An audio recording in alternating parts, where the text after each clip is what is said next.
Hi hello ನಮಸ್ಕಾರ. ನಾನು ನಿಮ್ಮ ಪ್ರೀತಿಯ ರಕ್ಷಿತ್ ಪೂಜಾರಿ ಮುಂಬೈ. ಇವತ್ತು ಹೊಸ ಬಟ್ಟೆ ಹಾಕಿಕೊಂಡು ರೆಡಿಯಾಗಿ ಹೊರಟದ್ದು ನಾನು ದೈವಿಕ ಕ್ಷೇತ್ರಕ್ಕೆ. ಈ ಕ್ಷೇತ್ರಕ್ಕೆ ಹೋಗಬೇಕು ಅಂತ ತುಂಬ ದಿವಸಗಳಿಂದ ಅಲ್ಲ ವರ್ಷಗಳಿಂದಲೇ ಆಸೆ ಇತ್ತು. ಹೋಗಲಿಕ್ಕೆ ಸಾಧ್ಯ ಆಗಲಿಲ್ಲ.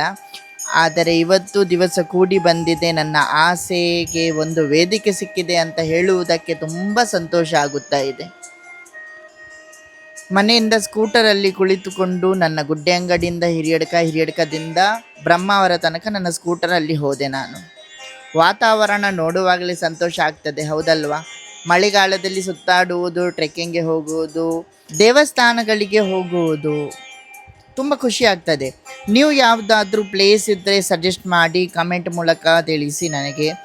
ನೀವು ಯಾವುದೆಲ್ಲ ಪ್ಲೇಸ್ಗೆ ಹೋಗಿದ್ದೀರಾ, ಹೇಗಿತ್ತು ಎಕ್ಸ್ಪೀರಿಯನ್ಸ್ ಎಲ್ಲ, ಯಾವುದೆಲ್ಲ ದೇವಸ್ಥಾನಕ್ಕೆ ಹೋಗಿದ್ದೀರಾ, ಈ ಮಳೆಗಾಲದಲ್ಲಿ ಏನೆಲ್ಲ ಮಾಡಿದ್ದೀರಾ ಅಂತ ಕಮೆಂಟ್ ಮೂಲಕವಾಗಿ ಸೂಚಿಸಬಹುದು. ಹಾಗೆ ಬ್ರಹ್ಮಾವರಕ್ಕೆ ಬಂದೆ ನಾನು. ಬಸ್ ಸ್ಟ್ಯಾಂಡಲ್ಲಿ ನನ್ನ ಸ್ಕೂಟರ್ ಇಟ್ಟು ಅಲ್ಲಿ ಹತ್ತಿರ ಹೈವೇಗೆ ಬಂದು ಕಾರ್ ಬರ್ತಾ ಇತ್ತು, ಕಾಯುತ್ತಾ ಇರುವಾಗ ಅಂತೂ ಇಂತೂ ಕಾರ್ ಬಂತು. ಅಲ್ಲಿಂದ ನೇರವಾಗಿ ಕುಂದಾಪುರದ ಕಡೆಗೆ ನಾವು ಹೊರಟದ್ದು. ಒಂದು ಚಿಕ್ಕ ಗೆಸ್ ಮಾಡಿ ಆಯಿತಾ ಯಾವ ಕ್ಷೇತ್ರ ಅಂತ. ಕುಂದಾಪುರದ ಕಡೆಗೆ ಹೋಗುವಾಗ ಅಲ್ಲಿ ಒಂದು ದೊಡ್ಡ ಮನೆ ಸಿಕ್ಕಿತು. ಆ ಮನೆಯ ಹೆಸರು ಭಾಗವತ ಅಂತ. ಅದು ಕಾಳಿಂಗನಾವಡರ ಮನೆ. ಅವರ ಸೂಪರ್ ಹಿಟ್ ಹಾಡು ನೆನಪಾಯಿತು. ಎಲ್ಲೆಲ್ಲೂ ಸೊಗಸಿದೆ, ಎಲ್ಲೆಲ್ಲೂ ಸೊಬಗಿದೆ, ಮಾಮರವು ಕೂತಿದೆ, ಸೊಬಗೇರಿ ನಿಂತಿದೆ. ಹಾಗೆ ನಗಾಡುತ್ತಾ ಮಾತನಾಡುತ್ತಾ ನಾವು ಸೇರಿಕೊಂಡದ್ದು ಶ್ರೀ ಕ್ಷೇತ್ರ ಕೊಲ್ಲೂರು. ಆದಿಶಂಕರಾಚಾರ್ಯರ ಭಕ್ತಿಯ ಮೇಲೆ ಕೋಲಾಮುನಿ ತಪಸ್ಸು ಮಾಡಿದಂತಹ ಕ್ಷೇತ್ರ ಕೊಲ್ಲೂರಿನಲ್ಲಿ ಕಂಹಾಸುರನನ್ನು ಸಂಹಾರ ಮಾಡಿ ಆತನಿಗೆ ವಾಗ್ದೇವಿಯಂತೆ ಮಾತುಗಳನ್ನು ಪುನರಪಿ ಕೊಟ್ಟು ಇಲ್ಲಿ ಮೂಕಾಂಬಿಕಾ ಅಮ್ಮನಾಗಿ ನೆಲೆಸಿದವರಿದ್ದಾರೆ. ಜಗತ್ತಿನ ತಾಯಿ ಆದಿಶಕ್ತಿಯಾದಂತಹ ಮೂಕಾಂಬಿಕೆಯ ಈ ಕ್ಷೇತ್ರಕ್ಕೆ ಬಂದು ಅದೆಷ್ಟೋ ಭಕ್ತಾಭಿಮಾನಿಗಳು ಇಲ್ಲಿ ತಮ್ಮದಾದಂತಹ ಪ್ರಾರ್ಥನೆಗಳನ್ನು ಈಡೇರಿಸಿಕೊಡಬೇಕು ಅಂತ ಪ್ರಾರ್ಥಿಸುತ್ತಾರೆ. ಹಾಗೆ ಒಂದು ಯಕ್ಷಗಾನ ಸೇವೆ ಕೊಡಬೇಕಂತ ನನಗೆ ಆಸೆ ಇತ್ತು, ಒಂದು ಹರಕೆ ಕೂಡ ಇತ್ತು. ದೇವರು ಮನಸ್ಸು ಮಾಡಿದಾಗ ಮಾತ್ರ ದೇವರು ನಮ್ಮನ್ನು ಕರೆಸಿಕೊಳ್ಳುವುದು. ಅವರ ಆಶೀರ್ವಾದದಿಂದಲೇ ನನಗೆ ಸಿಕ್ಕಿದಂತಹ ಅವಕಾಶ ಇದು. ಶ್ರೀ ವನದುರ್ಗ ಕಿರಾತರುದ್ರ ದೇವಸ್ಥಾನ, ಮಲ್ಲಿಗೆ ಅಂಗಡಿ, ಕಟೀಲು. ಈ ನಮ್ಮ ಚಿಕ್ಕಮೇಳ ವತಿಯಿಂದ ನಾವು ಯಕ್ಷಗಾನ ಸೇವೆ ಕೊಡುವುದಕ್ಕಾಗಿ ಬಂದದ್ದು. ಹಾಗೆ ರೂಮಲ್ಲಿ ರೆಡಿಯೆಲ್ಲ ಆಗಿ ನಾವು ಹೋಗುವಾಗ ಎಲ್ಲರೂ ನಮ್ಮನ್ನೇ ನೋಡ್ತಾ ಇದ್ರು. ಯಕ್ಷಗಾನ ಸೇವೆ ಕೊಲ್ಲೂರಿನಲ್ಲಿ ಅದುವೇ ಒಂದು ಭಾಗ್ಯ. ಗೋಮಾತೆ ಸ್ವಾಗತ ಮಾಡಿತು, ಖುಷಿ ಆಗ್ತಾ ಇತ್ತು ತುಂಬ. ಆ ದೇವರ ಸಾನ್ನಿಧ್ಯ ಶಾರದಾ ಮಂಟಪದಲ್ಲಿ ಯಕ್ಷಗಾನ ಸೇವೆ ಕೊಡುವುದಕ್ಕೆ ಎಷ್ಟೋ ಕಾತುರದಿಂದ ಎಷ್ಟೋ ವರ್ಷಗಳಿಂದ ನಾನು ಕಾಯುತ್ತಾ ಇದ್ದೆ. ಹಾಗೆ ನಮ್ಮ ಚಿಕ್ಕಮೇಳದನಿಗಳ ಮಗಳ ಹುಟ್ಟುಹಬ್ಬ ಇತ್ತು, ಅದನ್ನು ಆಚರಿಸಲು ಈ ರೀತಿಯಾಗಿ ನಾವು ಬಂದದ್ದು. ದೇವರ ಸಾನ್ನಿಧ್ಯಕ್ಕೆ ಹೋಗುವಾಗಲೇ ಒಂದು ಆ ಭಾವನೆಯನ್ನು ಪ್ರಕಟ ಮಾಡಲು ಮಾತಿನಿಂದ ಸಾಧ್ಯವಿಲ್ಲ. ದೇವರ ದೇವಸ್ಥಾನಕ್ಕೆ ಪ್ರವೇಶ ಮಾಡಿದಾಗ ನೋಡುವಾಗಲೇ ತುಂಬ ದೈವಿಕವಾದಂತಹ ಅನುಭವ ನೀಡುತ್ತದೆ. ಆ ಸಮಯದಲ್ಲಿ ಅಲಂಕಾರ ನೈವೇದ್ಯ ಸೇವೆ ನಡೆಯುತ್ತಾ ಇತ್ತು. ಹಾಗೆ ಅಲ್ಲಿಂದ ನೇರವಾಗಿ ನಾವು ಶಾರದಾ ಮಂಟಪಕ್ಕೆ ಬಂದೆವು. ವಿದ್ಯಾಧಿದೇವತೆ ಶಾರದೆ, ಆಕೆಯ ಮಂಟಪದಲ್ಲಿ ನಮ್ಮ ದೇವರನ್ನೂ ಇರಿಸಿ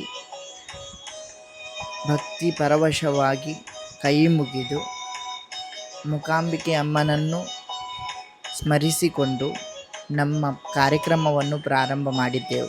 ತುಂಬ ಮಂದಿ ಸೇರಿಕೊಂಡು ನಮ್ಮನ್ನೇ ನೋಡುತ್ತಾ ಇದ್ದರು. ತುಂಬ ಖುಷಿಯಾಯಿತು. ಅಷ್ಟು ಸಭೆ ಇತ್ತು ನಮ್ಮ ಕಾರ್ಯಕ್ರಮ ನೋಡಲಿಕ್ಕೆ ಅಂತ.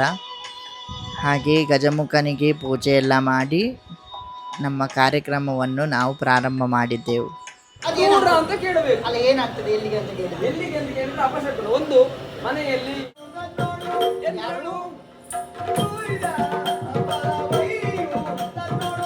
ಆದರೆ ಆತನ ಕಷ್ಟವನ್ನು ಪರಿಹರಿಸಬೇಕಾದ್ದು ನನ್ನ ಧರ್ಮ.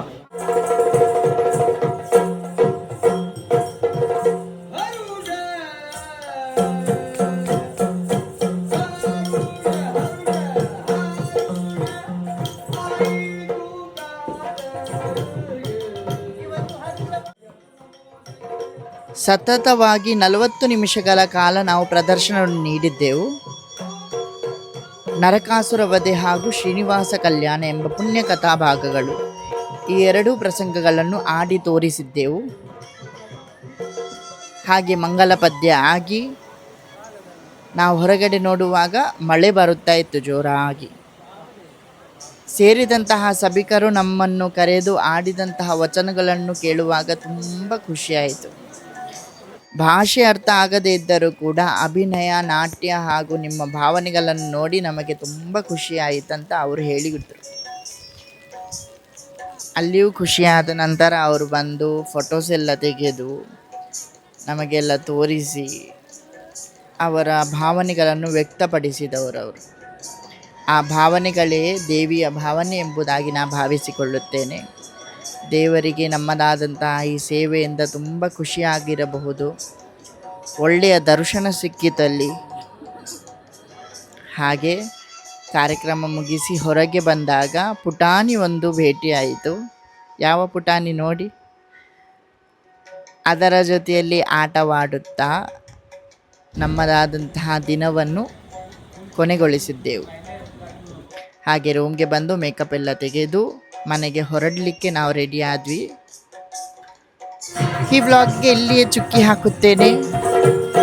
ನನ್ನ ಬ್ಲಾಗನ್ನು ನೋಡಿ ನನ್ನನ್ನು ಪ್ರೋತ್ಸಾಹಿಸಿ ನನ್ನನ್ನು ಹಾರೈಸಿದಂತಹ ಎಲ್ಲರಿಗೂ ತುಂಬ ಹೃದಯದ ಧನ್ಯವಾದಗಳು. ಇನ್ನೊಮ್ಮೆ ಇನ್ನೊಂದು ವ್ಲಾಗ್ ಜೊತೆಗೆ ಸಿಗುವ. Take care. ಬೈ ಬಾಯ್.